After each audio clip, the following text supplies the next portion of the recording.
지난 주일에 사랑에 대한 첫 번째 묵상을 좀 했습니다. 사랑이란 우리의 기분, 감정의 문제가 아니라 어떤 태도를 선택하느냐의 문제다, 그렇게 얘기했습니다. 하나님이 요구하시는 사랑은 그저 우리들의 기분이나 감정에 의해서 왔다 갔다 변하는 그런 것이 아니라 언제나 올바른 태도를 선택하는 것입니다. 다시 한번 저를 좀 따라했으면 좋겠습니다. 감정이 아닌 올바른 태도를 선택하는 사랑의 사람이 됩시다. 그렇습니다. 이제 오늘부터 좀 구체적인 사랑의 모습을 하나하나씩 살펴보려고 합니다. 먼저 오늘 본문에 보니까 사랑은 오래 참고 이렇게 시작합니다. 여기서 오래 참는다는 말은 단순히 인내하라, 그런 말이 아닙니다. 이 오래 참는다는 헬라어 원어는 마크로뚜미아라는 단어를 쓰고 있는데요, 정확한 의미는 회개를 기대하며 심판을 연기한다, 심판을 뒤로 미룬다 라는 의미를 담고 있습니다.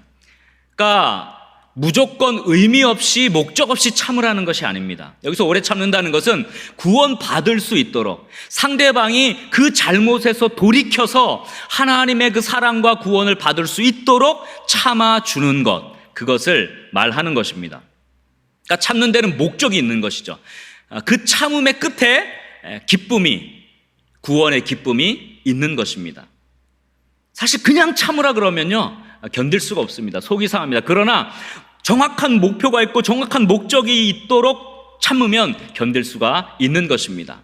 그래서 첫 번째로 이 사랑에 관한 묵상, 사랑의 태도는 오래 참고입니다. 따라합시다. 오래 참고.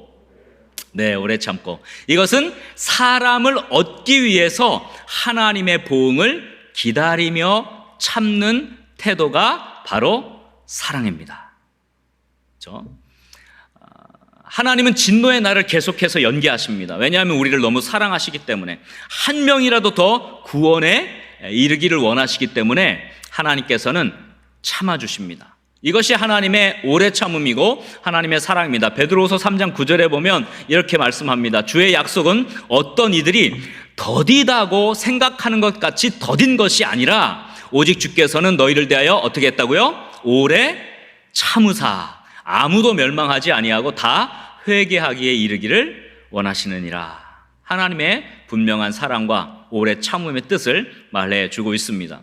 주님은 자기를 배신한, 자기를 적대한 세상의 사람들에게 진노를 퍼부어도 충분히 되시는 분입니다. 그러나 우리 주님은 오히려 그 사람들을 위해서 목숨을 내어 주셨습니다. 그들의 배역한 행위에 대해서 그들을 버린 것이 아니라 그들을 다시 얻고자, 그들을 다시 얻기 위해서 참으신 것입니다. 이것이야말로 진정한 사랑의 모습, 오래 참음의 태도인 것입니다. 사실 우리 기독교인들은요, 주위 사람들에 대해서 참아줘야 할 필요가 있습니다. 우리들이 그들에 대해서 지속적으로 계속해서 참아주는 것은 그들을 얻고자 함이지 우리가 결코 바보 같아서가 아닙니다. 결코 우리가 부족해서 참는 것이 아닙니다. 그들을 얻기 위해서 참는 것입니다. 오래 참음의 결과는요, 하나님의 보응입니다. 그래서 사실 이 오래 참음이라는 단어 안에 심판에 대한 개념이 들어있어요. 하나님이 심판하시는 분이라는 사실을 이 오래 참음 안에는 내포하고 있습니다. 하나님은 반드시 모든 악함을 갚아주십니다. 그래서 우리는 참는 것입니다. 오래 참음의 이면에는 하나님의 긍휼을 바라고 하나님께서 보응하실 것을 확신하는 그 믿음이 자리 잡고 있는 것입니다. 사무엘하 16장에 보면 시므이라고 하는 사람이 나옵니다. 멸망한 사울 집안의 족속이었는데요, 다윗이 압살롬 반역에 의해서 예루살렘에서 막 쫓겨나갈 때 이 시므이가 쫓아오면서 다윗, 네가 사울의 집안을 멸망시켰으니까 지금 이 저주를 받는 거야 라고 하면서 계속 뒷글을 날리고 계속 쫓아오면서 저주를 하는 장면이 나옵니다. 그때 한 다윗의 용사 아비새가 또 다윗의 주변에 있는 사람들이 분노를 토하면서 시므이의 목숨을 뺏어가겠다고 그렇게 난리를 합니다. 근데 오히려 다윗이 그들을 만류하며 이렇게 말합니다. 사무엘하 16장 11절 12절 말씀인데요, 또 다윗이 아비새와 모든 신하들에게 이르되 내 몸에서 난 아들도 내 생명을 해하려 하거든 하물며 이 베냐민 사람이랴 여호와께서 그에게 명령하신 것이니 그가 저주하게 버려두라. 그러면서 12절에 이렇게 말합니다. 혹시 여호와께서 나의 원통함을 감찰하시리니 오늘 그 저주 때문에 여호와께서 선으로 내게 갚아 주시리라. 아멘. 다윗은 자신을 저주하는 시므에 대해서 순간적 감정으로 그릇된 판단을 내리지 않았습니다. 다윗은 비록 자신을 저주하는 그 사울의 후손에게라도 순간적인 감정의 동요로 부하들을 시켜 목을 베라고 명령하지 않습니다. 그는 오래 참음의 사람이었습니다. 그 안에는 하나님의 사랑이 있었습니다. 그 안에는 여호와께서 나의 원통함을 감찰하시리니 오늘 그 저주 때문에 여호와께서 선으로 내게 갚아 주시리라 는 보응의 하나님에 대한 믿음이 있었던 것입니다. 결국 압살롬의 반역은 실패하게 되었고 다윗이 왕권을 다시 찾게 됩니다. 다윗을 저주했던 그 시므이가 가장 먼저 다윗에게 와서 땅에 엎드려 사죄를 구합니다. 그때 아비새가 또 자기의 기분에 확 분노를 표하면서 죽여야 됩니다. 그렇게 말합니다. 근데 다윗은 시므이를 죽이지 말라고 이야기합니다. 아비새와 다윗의 차이입니다. 아비새는 자기 편이 아닌 자를 제거하는 사람이었고 다윗은 자기의 적을 자기 편으로 얻는 사람이었습니다. 다윗이 위대한 지도자가 되는 것이죠. 다윗은 하나님을 제대로 아는 사랑의 사람인 것입니다. 실제로 보면 다윗이 그 시므이를 죽여서 제거해도 될 만한 상황입니다. 그러나 다윗은 그를 오래 참아줌으로써 그를 얻었습니다. 다윗은 사람을 얻기 위해서 참은 것입니다.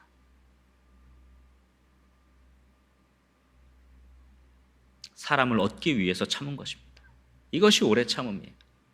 하나님은 참는 자들에게 반드시 보응하시고 갚아주시는 분이라는 사실을 믿으시기 바랍니다.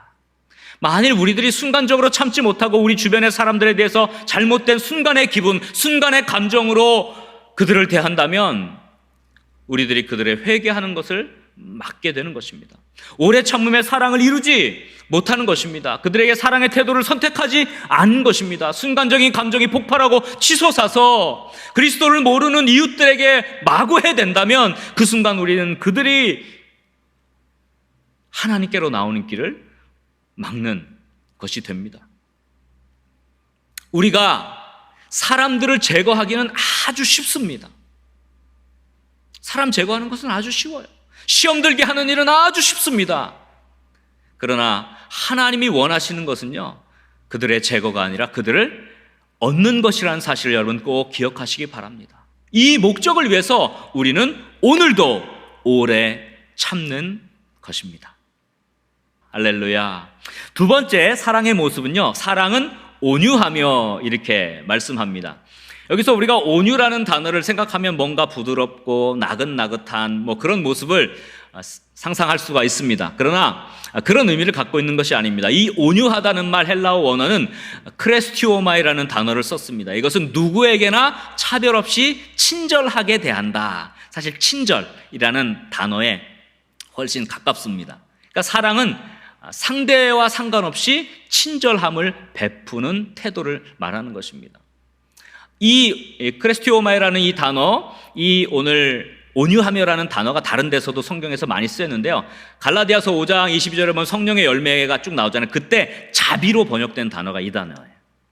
또 여러분 누가복음 6장 35절에 보면 하나님께서는 은혜를 모르는 자들과 악한 자들에게도 친절하시다는 거예요. 거기에 보면 인자라는 단어를 썼는데요. 그게 친절이라는 똑같은 단어예요.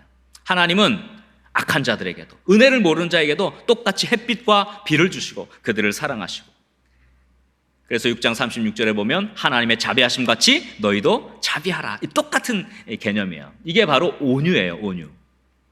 그래서 두 번째로 온유하며입니다. 사랑의 태도는 온유하며. 따라합시다. 온유하며.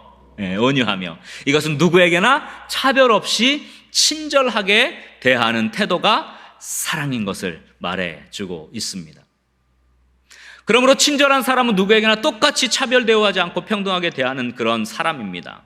사랑의 사람들은요, 나에게 잘해주는 사람에게 또는 나에게 정말 푸대접하는 사람에게 상관없이 그들에게 똑같이 친절하게 행동하고 반응하고 대접하는 사람입니다. 예전에 스페인 전쟁 때 쿠바에 주둔한 그 미국 기병대 지휘관이 나중에 이제 대통령이 된 루즈벨트였어요. 그 당시에 대령의 계급을 달고 있었습니다. 식량 보급이 부족해서 부상병 치료에 곤란이 심했습니다. 마침 그 민간 의료 병사대에 식량이 도착했다는 소식을 들었어요. 그 책임자가 후에 미국의 그 백의의 천사로 유명해진 클라라 바튼이라는 사람이었어요. 근데 당시 이 루즈벨트 대통령이 그 식량을 좀 얻기 위해서, 기병대의 식량을 얻기 위해서 교섭에 나섰습니다. 그래가지고 그 바튼을 만났습니다. 식량의 일부를 좀 팔아주십시오. 돈이 좀 많이 들어도 비싸도 좋으니까 꼭 식량을 주시길 바랍니다. 그렇게 이야기했어요. 근데 그 바튼이 한마디로 거절했습니다. 팔 수 없습니다. 그랬어요. 그러니까 이 루즈벨트가 깜짝 놀라면서, 아니, 당신은 이렇게 의료봉사를 한다고 하면서 부상병들이 굶어 영양실조가 되어도 좋다는 말입니까? 이렇게 물어봤습니다. 그때 그 바튼이 미소를 띠고 이렇게 말했습니다. 팔지 않습니다. 그냥 달라고 부탁해 보십시오. 그냥 달라고 부탁해 보십시오. 루즈벨트 대령은 그때야 탁 치면서 허리를 잡고 웃었습니다. 그런 간단한 방법을 생각하지 못했군요. 당신의 친절함, 당신의 사랑을 믿지 못했던 어리석음을 용서해 주시오. 이렇게 이야기했다고 합니다. 우리가 생각하는 사랑의 온유함이라는 것은요, 아무런 보상을 바라지 않고 친절을 베푸는 것입니다. 온유함은 아무런 보상을 바라지 않고 친절을 베푸는 것입니다. 도와줄 대상이 누구냐와 상관없이 친절하게 대하는 것, 이것이 온유의 사랑입니다. 자기에게 잘해주는 사람에게는 다 잘해줄 수 있어요. 주님께서 말씀하셨죠. 죄인들도 그렇게 한다 그랬어요. 세상 사람들도 다 그렇게 한다 그랬어요. 자기의 마음에 들지 않는 사람들 외면하고 쌀쌀맞게 대하는 것, 누구나 다 세상 사람들 똑같이 해요. 그러나 우리 그리스도인은 그렇게 하면 안 된다는 거예요. 이것은 온유의 사람이 아닌 것입니다. 사랑의 사람이 아닌 것입니다. 도와달라는 사람이 누군가가 중요한 것이 아닙니다. 도움을 내가 줄 수 있는 그 자체로 사람을 보지 말고 그 도움을 줄 수 있는 그 자체로 도와줄 수 있는 그런 사람이 되기를 간절히 소원합니다. 누구에게나 미소를 지어줄 수 있는 사람, 누구에게나 동일한 도움을 줄 수 있는 사람, 이 친절을 베풀 수 있는 사람, 이것이 온유의 사람입니다. 우리 마음에 들지 않거나 또 세상 말로 어떻게 보면 미운 털이 박힌다 그러잖아요. 그 사람만 보면 왠지 미워요. 왜 뭐가 박혀 있어 그 사람에게. 보기만 하면 뭔가 안 좋은 것만 자꾸 보이는 거예요. 근데 그 사람이 우리에게 도움을 청할 때, 혹은 그 사람들과 함께 일하게 될 때 우리는 어떻게 돼야 합니까? 우리의 기분과 감정대로? 아닙니다. 그 사람을 보지 말고 그 도움을, 그 함께 일하는 것을, 그것을 즐거이 여길 수 있는 그런 온유의 사람들이 될 수 있기를 주의 이름으로 간절히 소원합니다. 자, 그 다음에 우리 자막에 있죠. 누구에게나 온유함으로 친절을 베푸는 사랑의 사람이 되겠습니다. 누구에게나 온유함으로 친절을 베푸는 사랑의 사람이 되겠습니다. 할렐루야. 자, 세 번째 사랑의 요소는요, 오늘 본문에 보니까 시기하지 아니하며 이렇게 말했습니다. 시기하지 아니하며. 헬라어 원어는 이 젤로스라는 단어를 썼는데요. 젤로스는 경쟁적인 시샘으로 상대를 반대하는 데 열심을 낸다, 그런 의미예요. 이 시기하지 않는다는 말 자체에 상대를 반대해서 그것에 열심을 내는 그런 의미가 담겨 있어요. 사람들이 베드로에게 몰려와서 병고침을 받았습니다. 허다한 무리가 베드로 앞으로 나왔습니다. 그러자 그 모습을 본 대제사장과 함께 있는 사두개인들이 마음에 시기가 가득했어요. 사도행전 5장 17절 18절을 보면 이렇게 기록합니다. 대제사장과 그와 함께 있는 사람, 즉 사두개인의 당파가 다 마음에 뭐가 가득하여? 시기가 가득하여 일어나서 사도들을 잡아다가 옥에 가두었더니. 또 BCD 안디옥에서 바울의 명설교에 감복한 많은 이들이 다음 안식일에도 몰려와서 말씀을 들으려고 모였습니다. 그러자 사도행전 14장 45절에 이렇게 기록합니다. 유대인들이 그 무리를 보고 시기가 가득하여 바울이 말한 것을 반박하고 비방하거늘. 사실 이 반박과 비방은 그 자체가 목적인 게 아니라 사도 바울을 보고 시기가 가득해서 그저 반박한 거예요. 비방한 거예요. 그래서 우리 사랑의 태도 세 번째는 따라합시다. 시기하지 아니하며.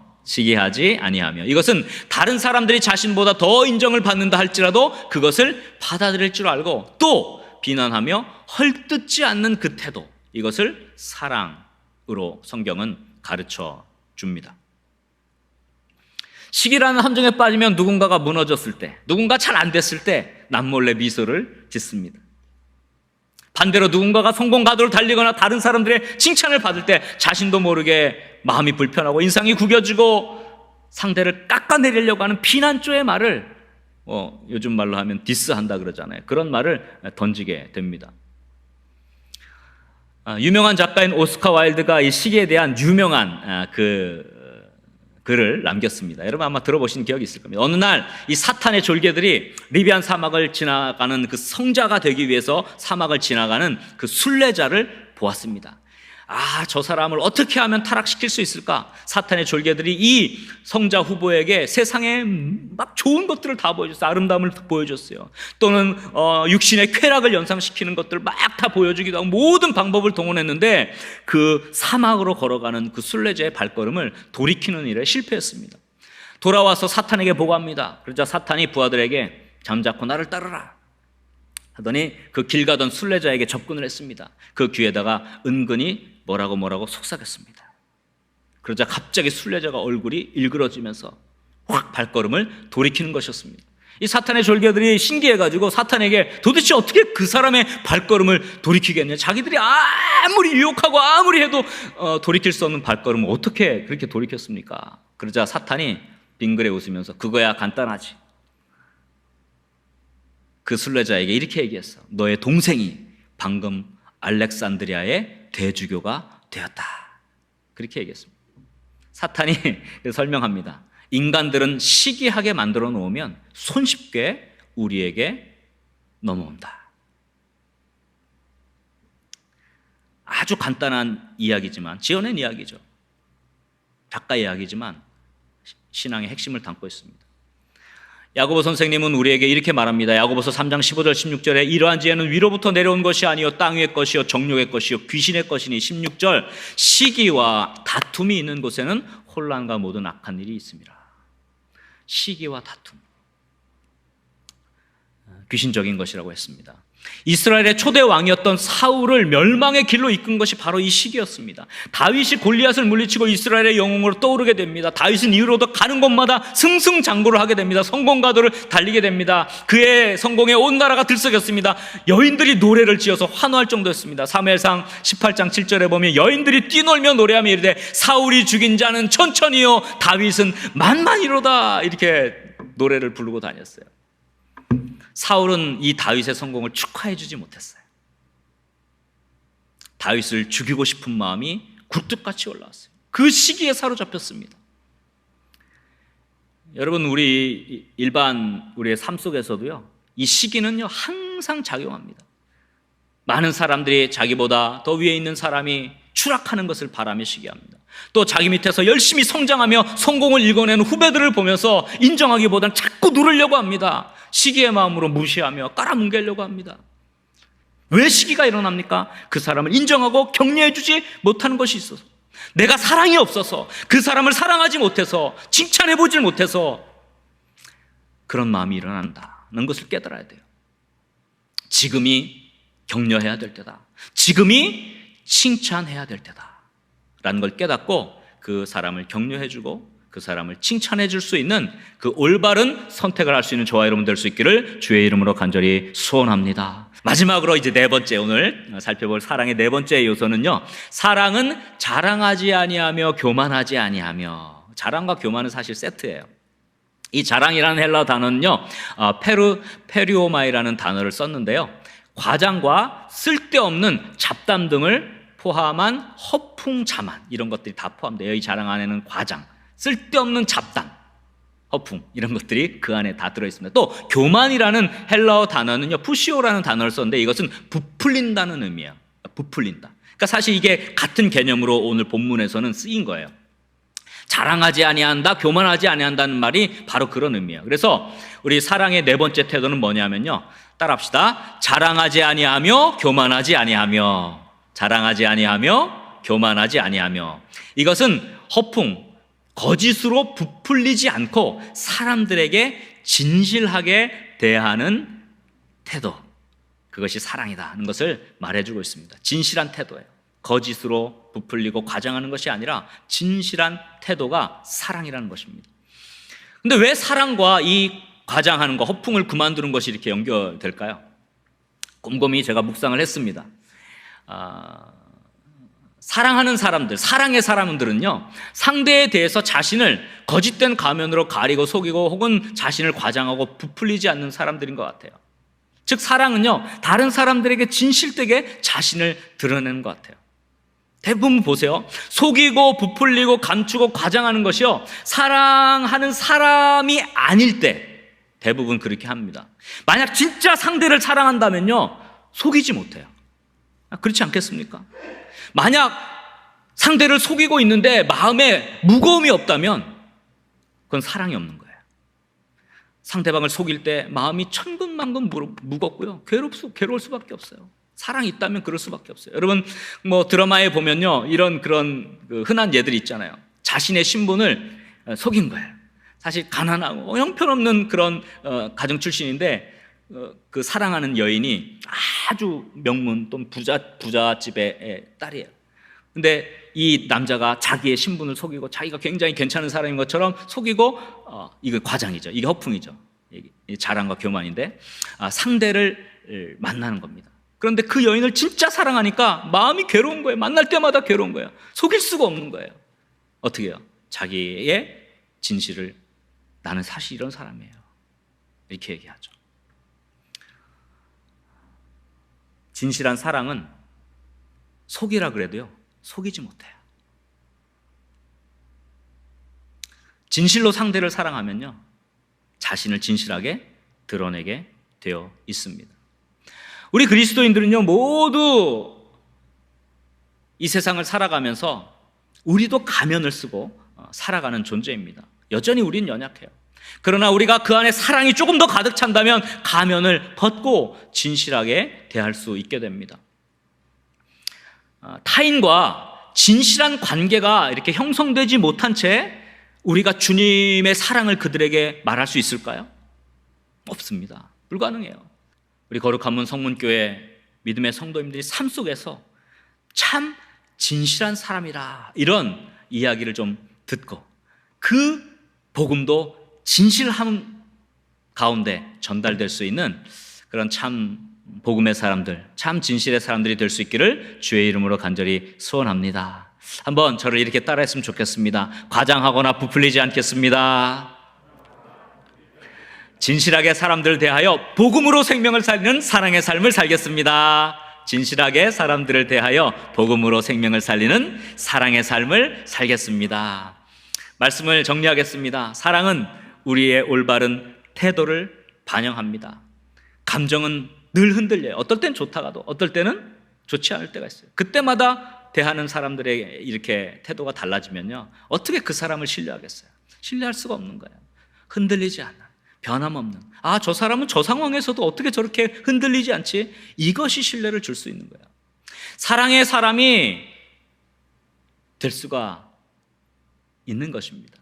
우리 거룩한 문 성문교회 모든 영가족들이, 정리하면 첫 번째, 사람들을 얻기 위해 참을 줄 아는 사람, 누구에게나 친절하게 대할 수 있는 사람, 나보다 인정받는 사람들을 칭찬하고 격려해 줄 수 있는 사람, 그리고 거짓된 가면을 버리고 진실하게 사람을 대하는 사람들이 되어서 참 사랑의 태도를 선택하고 주님의 사랑을 증거하고 제대로 사랑하며 살아가는 복음 증거의 삶을 사는 저와 여러분 될 수 있기를 주의 이름으로 간절히 축원합니다.